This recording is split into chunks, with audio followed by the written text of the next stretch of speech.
Aniyamsam. He is smaller than the smallest, finer than the finest.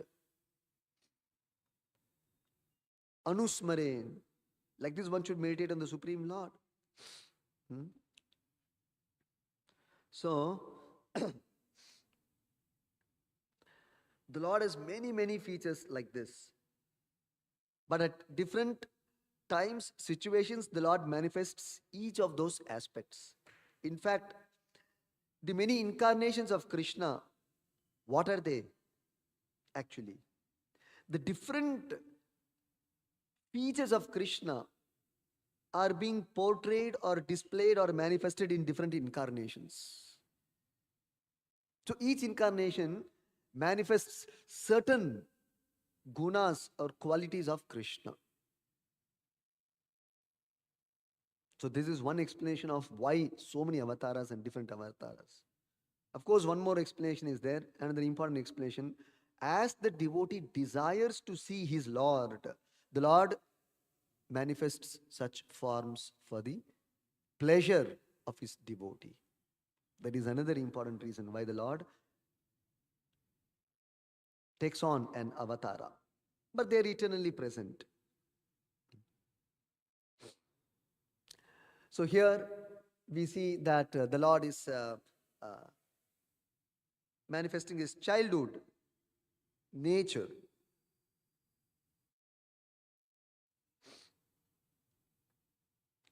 Here, not as avatara, as Krishna, the Lord is displaying all these, manifesting all these features.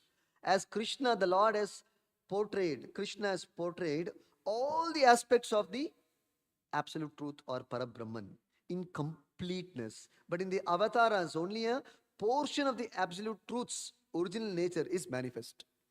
That is the difference between the avatars of Krishna and Krishna. Or the purpose of avatara in this world and the purpose of Krishna personally coming in his original form to this world. So Krishna wants to show how he is the supreme absolute truth, the complete whole summum bonum of everything. And it is just not a statement. So in order to prove this stand, Krishna manifests all the aspects of the absolute truth when he comes down to this world. And you can see that in all his pastimes. If you closely observe from that perspective, you will see that all the aspects of the absolute truth, the qualities of the absolute truth, the qualifications of the absolute truth, who can be absolute truth, all of that will be manifest. So absolute truth does not only mean Anushasitaram and Kavi. See, that Krishna is explaining in the Bhagavad Gita. More technical. Krishna's position, Krishna's power, Krishna's status. That is being explained in the Bhagavad Gita. Because unless you understand the Lord, his greatness, you really cannot relish his pastimes. Especially for a conditioned soul who's conditioned to this material body and material life and conditioned to this material world. He cannot appreciate the Lord's pastimes. Actually, only the pure devotees can relish the pastimes in its pure form. Conditioned souls cannot fully appreciate the Lord's pastimes. If you have to appreciate the Lord's pastimes, there's a lot of homework one has to do before appreciating the Lord's pastimes or even discussing the Lord's pastimes. That is why you see, when we started Bhagavatam in Mysore temple, how did we start? Because none of you were there. We started from the first canto, first chapter, first verse.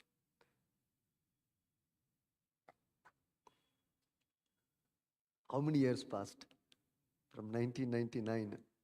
Now we are coming to 10th canto. And discussing Krishna's pastimes. So because we have heard for so many years, and each chapter, verse, canto systematically, at least we are eligible to hear these pastimes. We're not starting with the 10th canto straight away. So Prabhupada says the only qualification for reading Bhagavatam, anybody knows? Prabhupada says the only qualification for reading Bhagavatam, he says, in the introduction of Bhagavatam, first canto, introduction, he says is to simply read this book, this great transcendental literature. That's why it's called Srimad Bhagavatam, not Bhagavatam. This book is called what? Not Bhagavatam. It is not Bhagavat Puran, it is Srimad Bhagavatam. Bhagavatam. It is also called Mahapurana. Among the 18 Puranas, it's called not Purana, Mahapurana.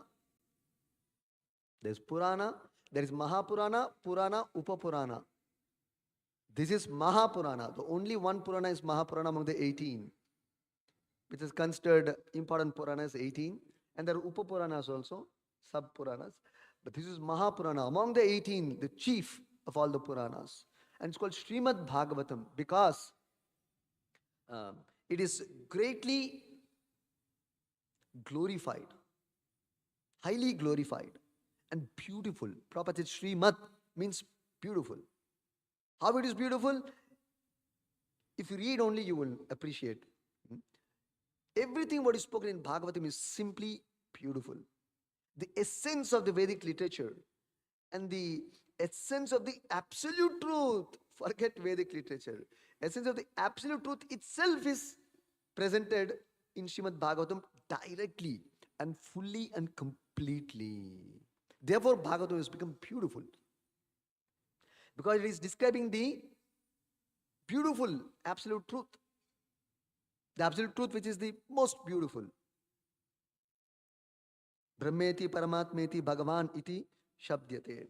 Bhagavan is the last word in realizing the supreme truth. And the supreme truth is Krishna. And Krishna also means everything connected with Krishna. There is no separation. Krishna means everything connected with Krishna also. Krishna means Krishna's incarnations, Krishna's creation, Krishna's devotees, Krishna's world, both material and spiritual. Everything connected with Krishna is beautiful. So that's why. So this Srimad Bhagavatam explains all of these aspects in fullness. So it's Srimad Bhagavatam. Very beautiful. So one Prabhupada says the only qualification to read Srimad Bhagavatam is you have to read this literature canto by canto, chapter by chapter, verse by verse, systematically. This is the only qualification to read this great literature. Don't read portions what you like. Or don't jump to the 10th canto. Like Prabhupada says one place. Then there will be immature development of one's devotion to Krishna. Immature development of the soul or Krishna consciousness. Immature. Just like you see a fruit, if you pluck it unripe, it will be immature. You will not get the full taste of the fruit or benefit from that unripe fruit. You will not get the full benefit of eating that unripe fruit. Nor can you taste its real sweetness and its actual taste unless it is fully ripe. Any fruit, when it is fully ripe, then only you can taste it properly and relish its taste. Otherwise you'll think, not nice. So like that, if our bhakti also is not developed systematically, scientifically, properly, then there'll be abnormal growth. Just like full 9 months, one place Prabhupada says that, full 9 months the child must be in the mother's womb and develop, and then the child should come out. Sometimes there is what is that they say? Premature birth. Not so desirable. Very risky, both for the mother and child. Premature birth. Sometimes we see deformities, isn't it? So like that, that is called Sahajiyism in bhakti. What is Sahajiyism? Premature development of bhakti, or showing symptoms of advanced devotion prematurely, showing emotions of bhakti prematurely without actually maturing in bhakti and without going through the process of bhakti. Hmm? So this is very important. That is why if you see the entire Bhagavad Gita, one place Prabhupada says, entire Bhagavad Gita, even one Krishna Leela is not explained. One pastime of Krishna also is not there. You search and search the whole Bhagavad Gita, front, back, front. Some people memorized 700 verses. Maybe I have not memorized full. Maybe somewhere I am missing. No, you ask people to memorize 700 verses. You will not get anywhere Krishna Leela. But only indication of Krishna Leela is there. Where Krishna is always welcoming and inviting. Come to my abode. You'll be free from birth, death, old age, disease, from the influence of gunas. Only such descriptions are there. Why should I come? What to do after that? That Krishna has not given details. That details is in Bhagavatam. What is the engagement with Krishna in the spiritual world? What is the engagement? The impersonalists have no idea. In general, for people, life means miserable, one of frustration, therefore end life. One method is suicide, the other method is impersonalism. Choosing impersonalism. Both are suicide procedures. Therefore, Parikshit Maharaj says, there are only two kinds of men who cannot relish even this beautiful Bhagavatam, Srimad Bhagavatam. Who are they? Pashugna, the killer of the soul. Hey, anybody is killing soul, but soul cannot be killed. Krishna said in Bhagavad Gita, 2nd chapter. So, what do you mean by killer of the soul? Two things. One is one who commits suicide, is one general understanding that is there. But one who wants to put an end to his individual identity and merge into the impersonal Brahman and think, maninaha, the word is used by Shukadeva Goswami in another verse, and think that his individuality is finished. He has merged into the Brahman. That means he has finished up his individuality, there is no more suffering. Because individuality means, according to the impersonalists, simply a life of misery and suffering. And therefore, how to, logically speaking, if I am individual, there is suffering. Now, how to end the suffering? End the individuality. This is where the impersonalists are coming from. Why they want to merge. What is the reason why they want to merge? This is the primary reason. Because they are frustrated about material life. Their experience of life is simply one of misery and frustration.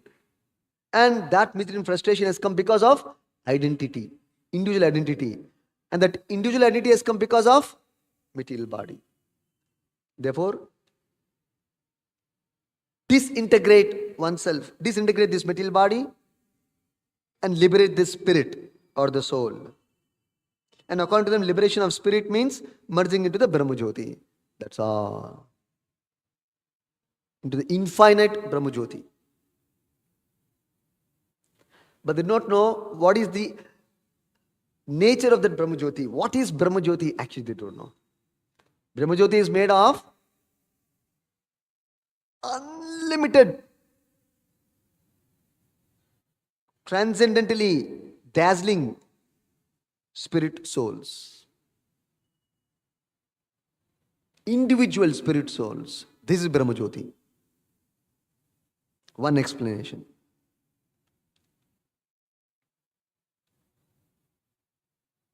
So they are all individuals, even though they are together. Just like, see, there's about 25, 30 devotees here. All are sitting together here. But individually we are sitting, right? It's not that. Sometimes if the temple hall is full, we say, come close, come close, come close, come close.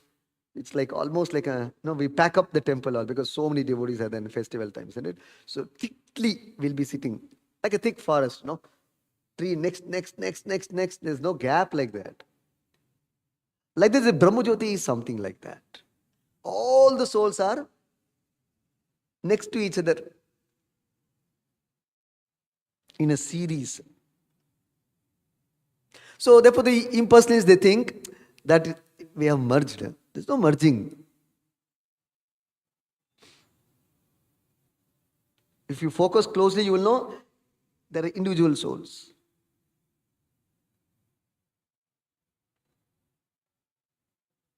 Just like you come close to the temple hall, you will see, oh, so many people are sitting. You see from far, simply, you really don't get a picture of that there are individuals sitting. Temple hall is full, that's all. That's why Prabhupada's famous example. You see a mountain from far distance. Then you will see some, greeny patch.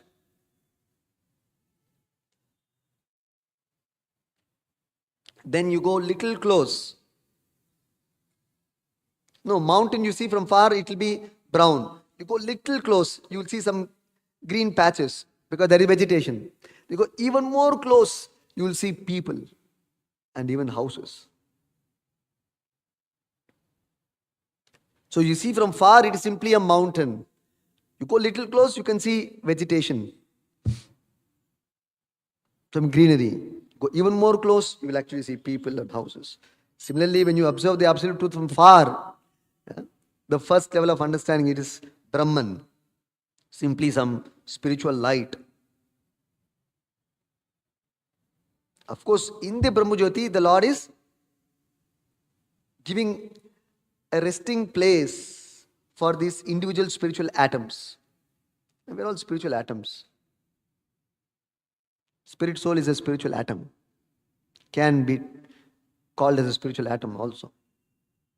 Technically, scientifically speaking, it's a spiritual atom. Like there's a material atom, there's a spiritual atom. So these spirit souls are resting on the Brahmajyoti, the transcendental light emanating from the Lord's body.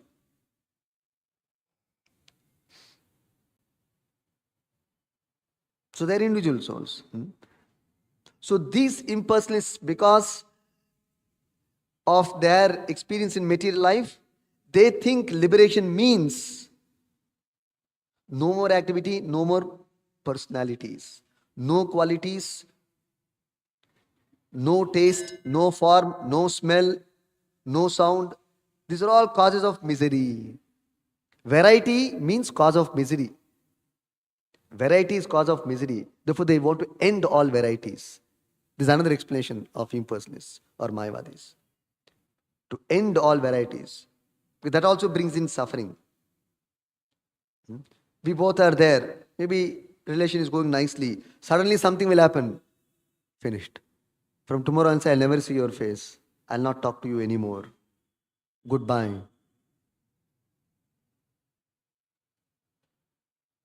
This is the last we are going to meet today.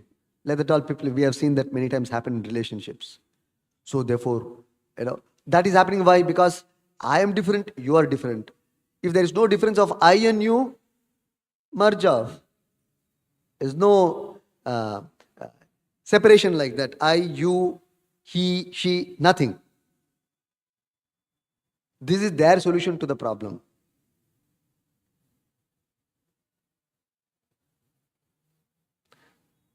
But they have no idea that in the spiritual world, which is full of variety, full of persons, full of joy, free from all conceptions of pain, misery, suffering.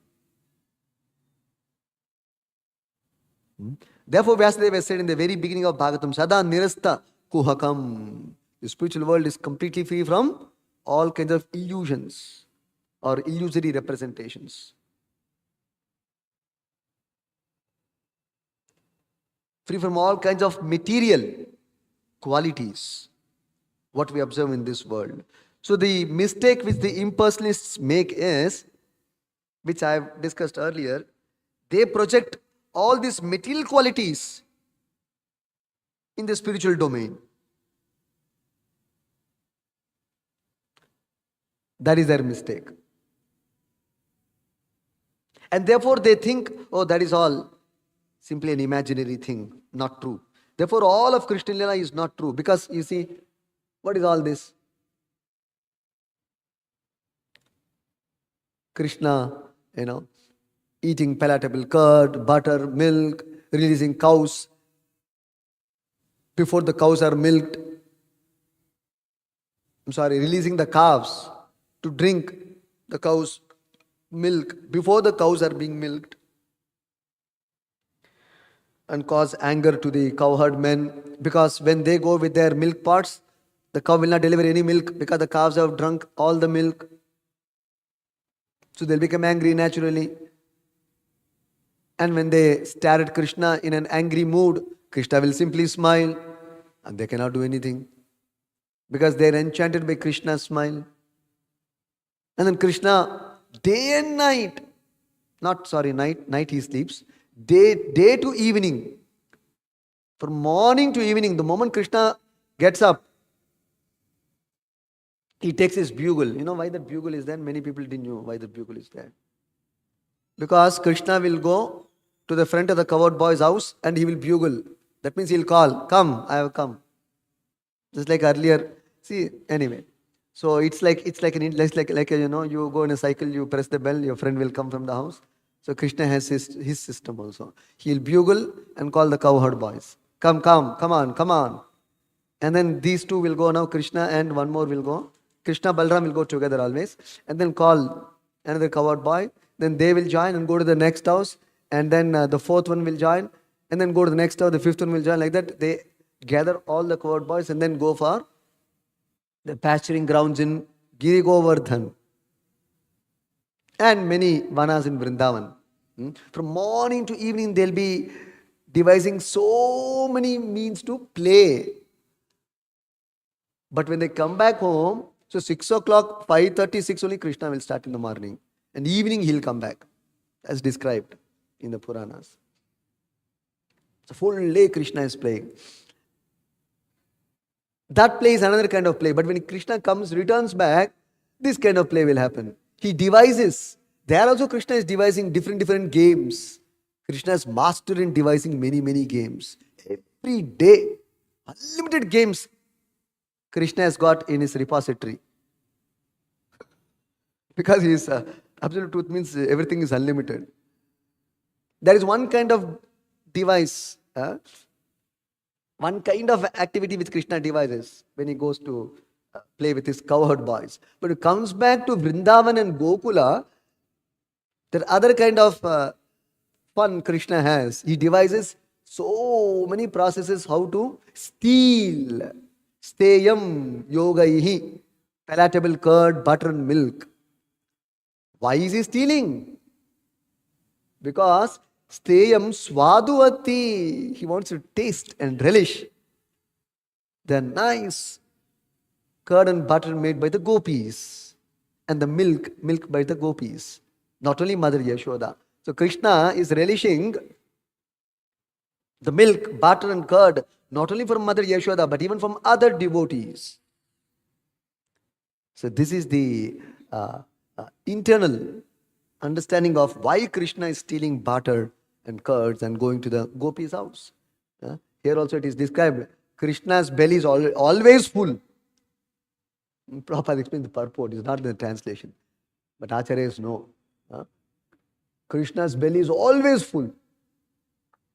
See, there was no need for Krishna to eat butter since his belly was always full. Still he will somehow try to eat and push the butter into his mouth. Somehow eat.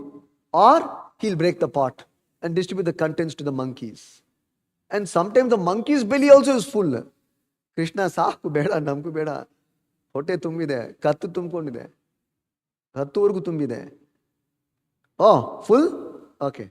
Break the pot then. Or what Krishna does, he breaks the pots. The monkey's belly is also full, his belly is full. Then, in case there is no butter available, there is no curd available, Krishna understood, okay, it's a revenge they have taken on me by not providing butter and milk for me and for my play and for my friends. So Krishna also has to take revenge. Tit for tat Krishna has to do. Therefore, what Krishna will do? He'll quietly go to the inner room where small children are sleeping, pinch them and they'll cry like anything, and Krishna will go away. Now, what are we supposed to make out of all these things? When impersonalist hears all these things, what he will relish? It is simply a big zero. Everything is zero because his life has become zero. Frustration. That is why. That is why. He cannot relish Krishna Lila. So, Bina Pashugna, one who is a meat eater, Pashugna, he cannot relish Krishna Katha, Krishna Lila, meat eater, cannot relish. Another Pashugna or killer is one who wants to end his individual identity by merging into the impersonal Brahman. It's called spiritual suicide. Why suicide? Because he is missing out all the joy of the quality of the Atma by missing out on the Leelas of Krishna.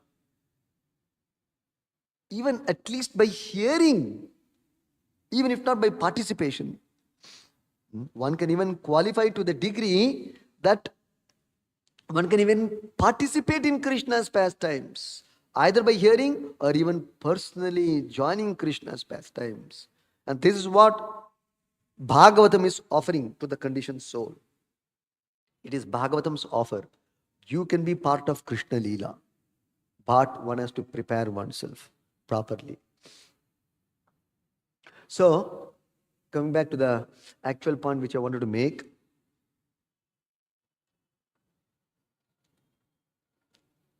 even as devotees, if we are to properly appreciate Krishna's pastimes, then there is a prerequisite. Of course, one thing is, if you hear Bhagavatam or read Bhagavatam written by an Acharya like Prabhupada, then no problem. That is a prerequisite. That you read Prabhupada's Bhagavatam, because the Acharyas will reconcile all these statements in the proper perspective. Then you get a proper perspective of Krishna. You will not misunderstand Krishna. Everywhere the Acharyas will clarify what is Krishna's position, why this Leela is performed, and what is the mood in which one has to approach this particular Leela. What is the attitude towards Krishna and Krishna Leela. All that the Acharyas will straighten us. Therefore, there is no issue. Therefore, if you read Prabhupada's Bhagavatam, then it is safe. You can read, no issue. Because somebody asked Prabhupada, what about Rasa Leela? Because we always say Sahajiyasm means we should not jump to Krishna's pastimes. We should not jump to Krishna Leela as the professional speakers want to. Say somebody buys Krishna's book or somebody purchases Bhagavatam. Now he will straight take 10th canto and read. Is that okay? It's okay. If it is Prabhupada's Bhagavatam. Because the Acharya takes all the care to present Krishna perfectly. And because these translations or even these verses are composed by Shukadeva Goswami and translated by the pure devotees of the same stature of Shukadeva Goswami, when you hear from the lips of a pure devotee, all material contamination is finished. One will become eligible by the very virtue of hearing or reading a pure devotee's commentary or translation. That itself is a very qualification. That itself makes him qualified to read that literature.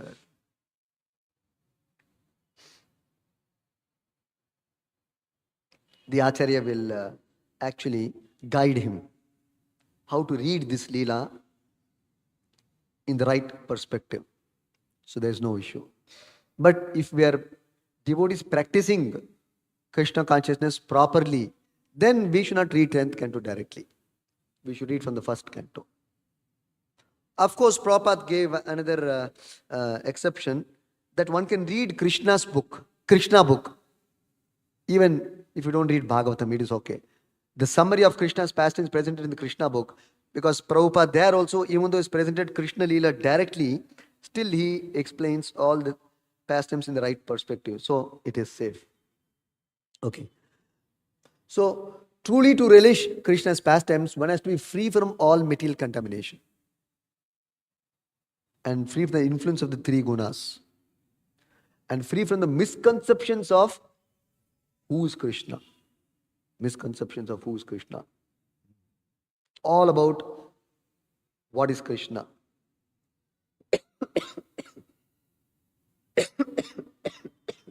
That's why entire Bhagavad Gita, many places, Krishna cautions all these things.